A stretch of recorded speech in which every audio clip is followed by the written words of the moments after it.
It's FAQ Friday. Be prepared to have all of life's questions answered, or at least the gardening questions you guys asked over the past couple weeks.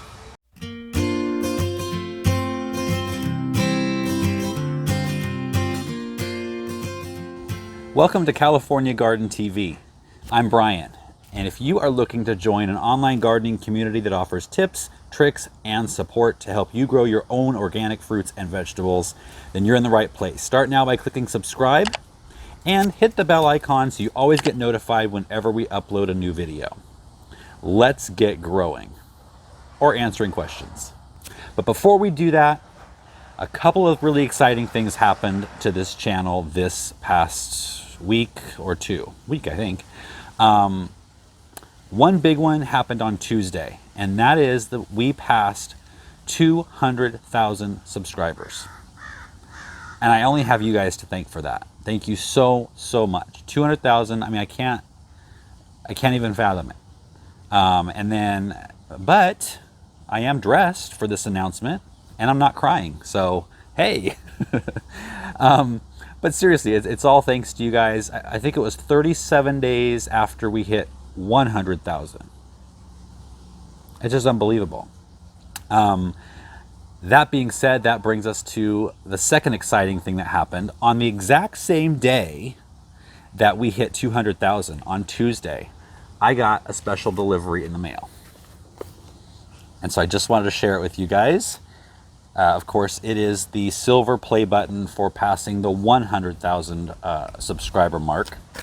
And so I got the play button and a letter from the CEO of YouTube, which I'm sure she hand typed and signed. So I just wanted to read it to you if you will just bear with me a second.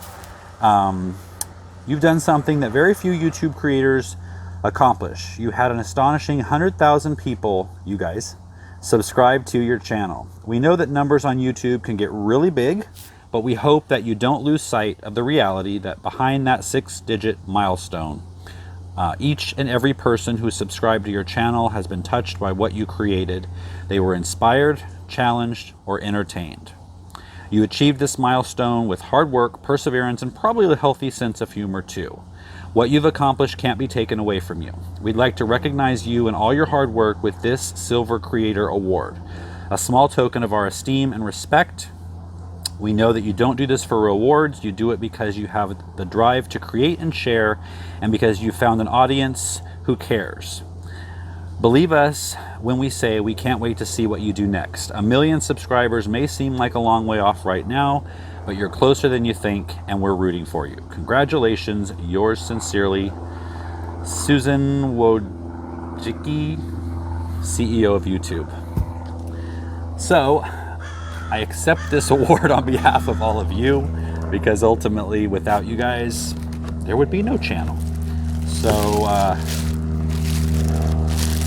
not sure if you'll be able to see the writing on it.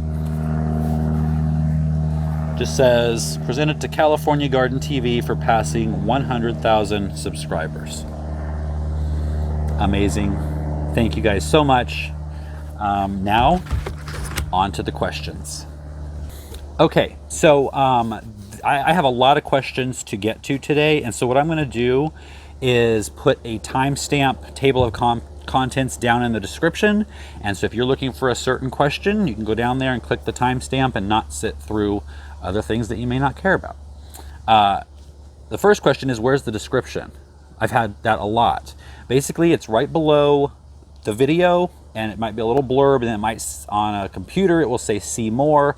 On a phone, I think there's just a down arrow. That's where you're gonna find the description. So, okay, the first viewer question this week comes from White-tailed Doodle.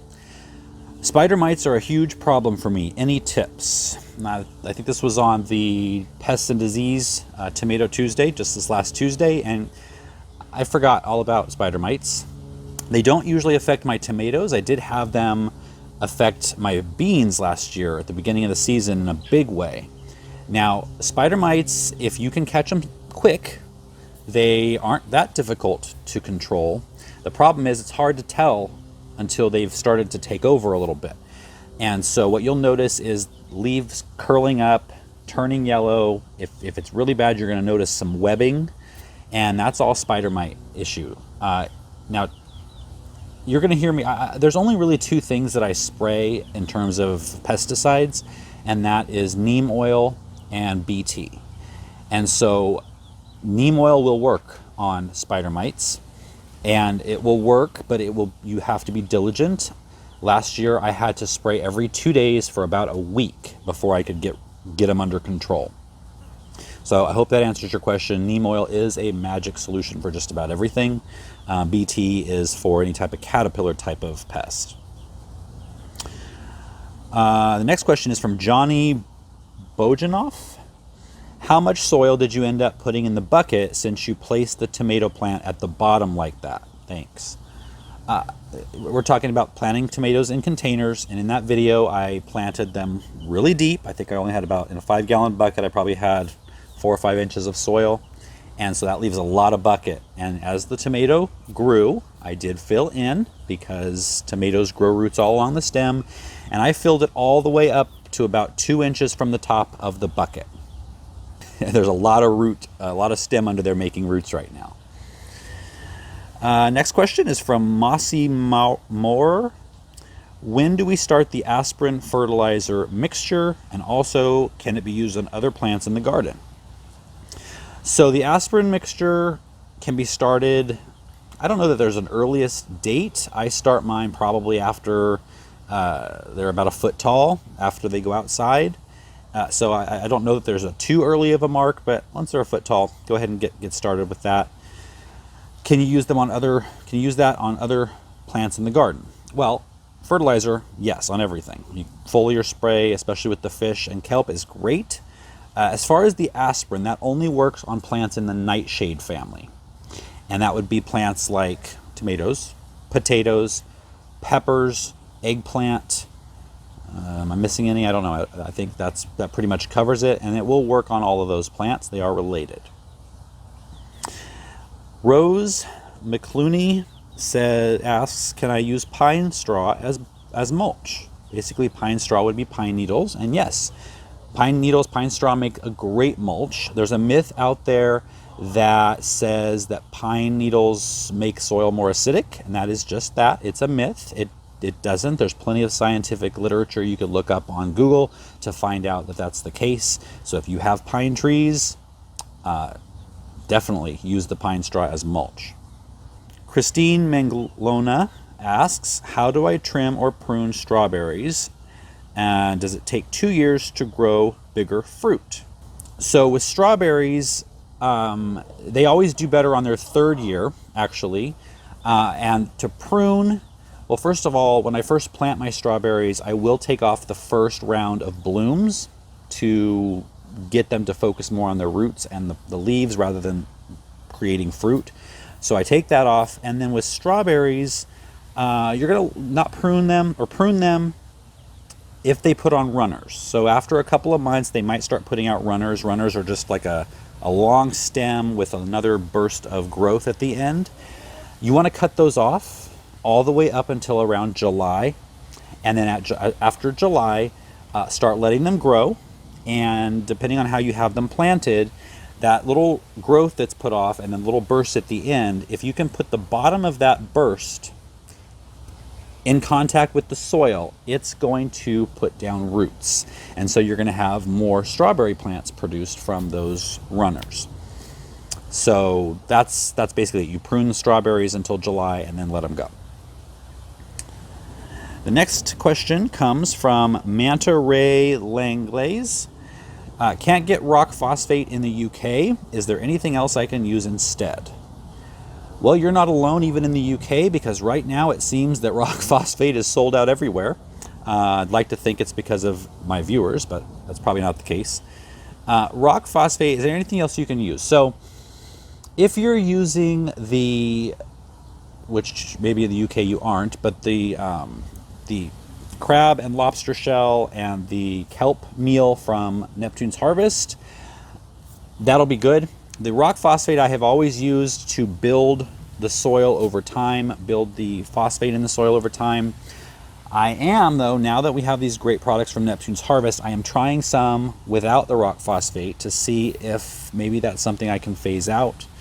But if you're using the 2 products from Neptune's Harvest, that should be good. If you want to give it an extra punch of phosphate, you could go with some bone meal. So I hope that answers your question, but I know a lot of people have been unable to get rock phosphate this year. Cynthia McCoy says, I love the idea of vertical gardening and have been looking for beautiful bamboo poles like yours. Haven't found them in the usual places. Any suggestions on where I might look? Probably the unusual places. But that only will help you if you are in zone 6B to 11. And that, in the United States at least, is where bamboo grows naturally. And that's pretty much the entire west coast, the southern portion, and then up through the bottom part of New England, I believe. And so I get mine from a riverbed that's about 10 minutes from here. And so I just go cut those down. But you know what? You can also use tree branches that have long growth that's not super thick. If you can find tree branches that are maybe 8 feet by an inch thick, that would work well. And I know a lot of people in England and in the northern states do that. You can find bamboo, but it's probably going to be expensive in terms of how many I use here. If you get them at the garden center, they will be expensive because they're basically shipped in, and I think at that point they're treated so that they look nice and they're not raw like this. So they look nice, but you're going to pay for that. Next question comes from Wildflower Liz. If my peppers are not long and spindly, should I still cut the tops off? This makes me nervous, LOL. Makes a lot of people nervous. It's not a necessity. If you live in a shorter season, you'll probably be fine. If you live in a longer growing season, try pinching one back and see. Cut the top off of one. And just to do that experiment in your own garden, and you'll know for next year if that's something you want to do. I do it. I do have a longer season, so it does give some extra time for more to produce on the sides, but it is not a necessity. So if you're super, super freaked out about doing it, skip it. And make sure you stake it well, though, because if it does start putting on that top growth, you're going to need to stake it for sure. Abby asks, can I move my peppers into big pots in the winter and keep them producing with a grow light? Theoretically, yes. I have not done that. This is my first year with an actual grow light, so I will be trying that this year.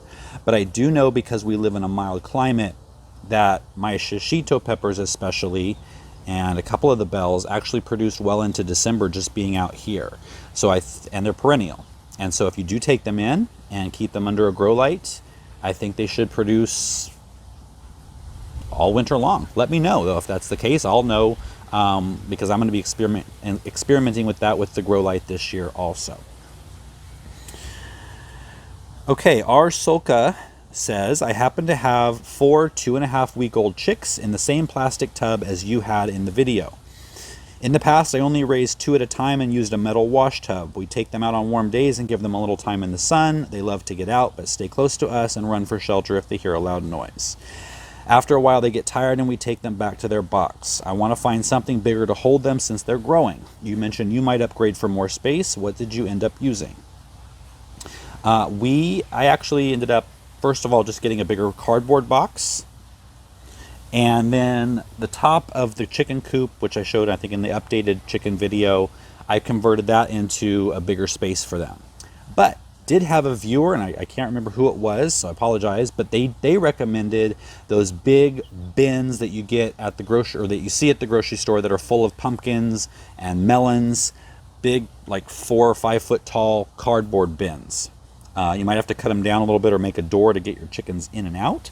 But I think that would be a fantastic idea for chicks, because they do run out of space fast. They grow so quickly. Robert Galea, on the Neptune's website, they recommend using the tomato and veg formula up to harvest in combination with the rose and flower. What are your thoughts? Thanks. So yes, they do, and you can. I did not want to shove a bunch of products to people who, may not be able to afford so much. I am trying some like that. I don't think it's absolutely necessary. You might get a little bit bigger harvest. The tomato and veg formula has a good amount of phosphorus. The flower formula has more phosphorus, which goes into the roots and the fruit. So if you want to do that, absolutely, you're probably going to get even better harvest, but it's not necessary, and so I didn't want to burden you with buying more than you absolutely needed to. I see you have angel trumpets. Are they toxic to your chickens? Do we have any in the background here? You might not be able to. Back here, I've got some trumpets. I know a lot of you guys have complimented me on the one over on the other side of the yard. I have a yellow one and a pink one back here, but I don't think you can see it in the video. Anyway, it's those big yellow trumpets that you see hanging down in a lot of videos. Yes, they are poisonous.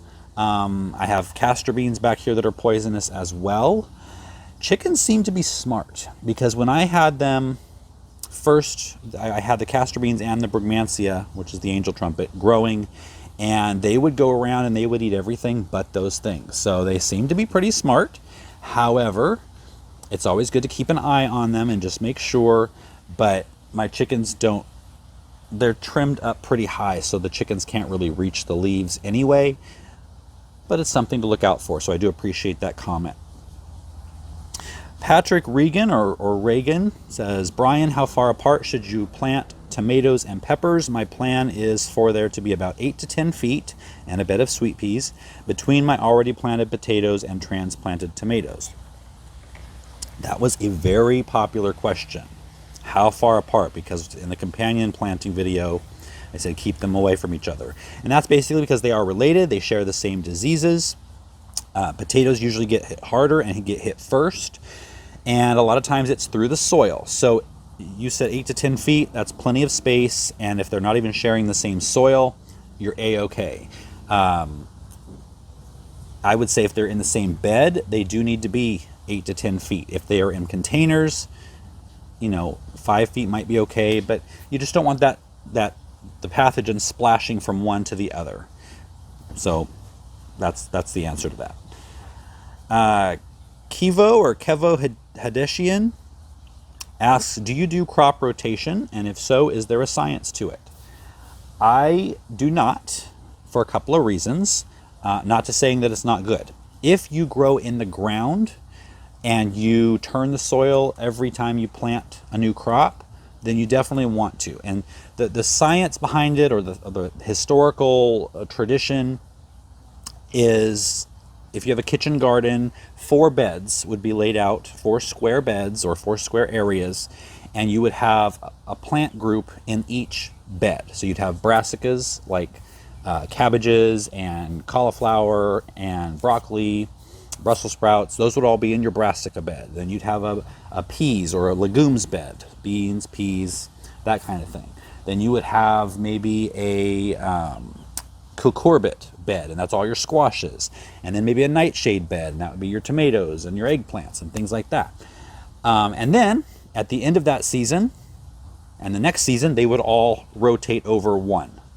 And then they'd grow there, and then they'd rotate again. And after 4 years, you wouldn't have had that same type of plant in that bed. And so it would not give the pests and diseases that like those plants long enough to establish themselves before those plants were moving on. Now, I don't have the luxury, first of all, of sun to be able to do that. I do have 5 beds back here, but in the winter, the 3 main biggest beds are actually in shade. And so it's very difficult for me to kind of rotate in a perfect way. Also, if you go, I don't know how many of you have heard of Charles Dowding. He's in England, and he is really great. I really recommend his channel. But he does no-dig gardening, and he does not rotate his beds either. And I think the main reason that we both have that same, I'm trying to do no-dig, but I add 2 to 3 inches of homemade compost to the top of my beds every 2 seasons. So in the spring and in the fall. And what that does is that covers up the pests, the diseases and things that are in the soil from the previous year.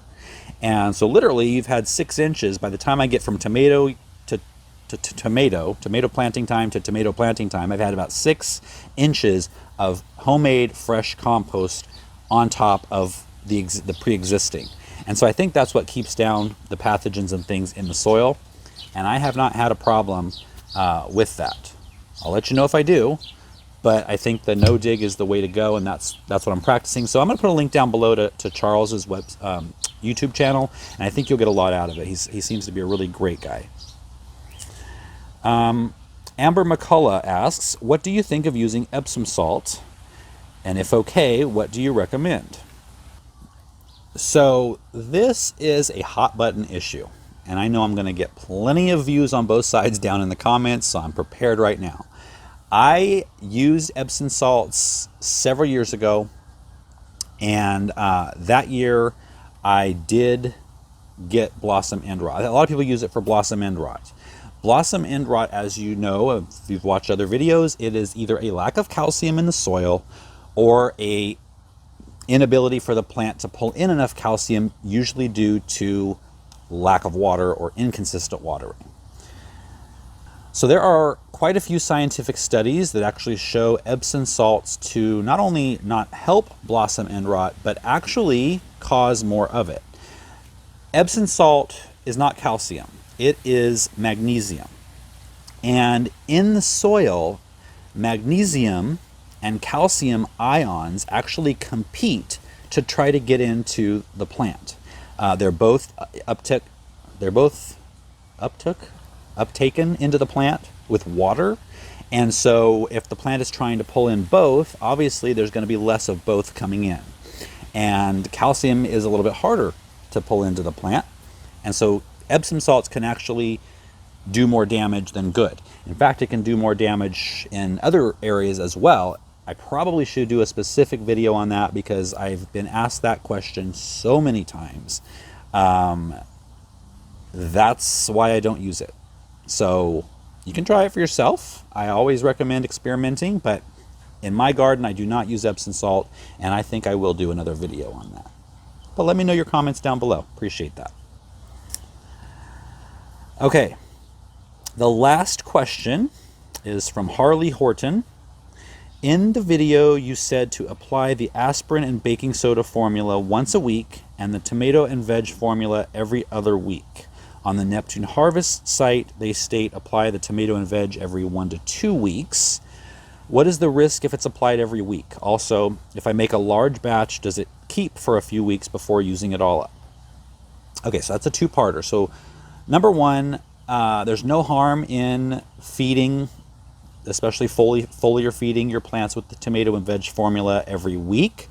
I don't know cost-wise if you would get that much more benefit out of it. I think it would depend on your soil and your climate. So again, experiment for yourself. I use it every 2 weeks.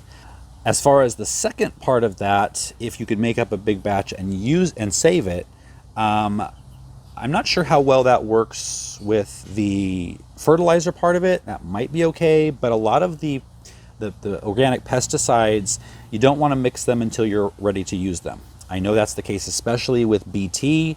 BT is actually bacteria, and so if you mix it up and then let it sit, depending on heat and such, it can die, and then you'd be basically just spraying water on your plants. So I make a new batch of everything every time I spray.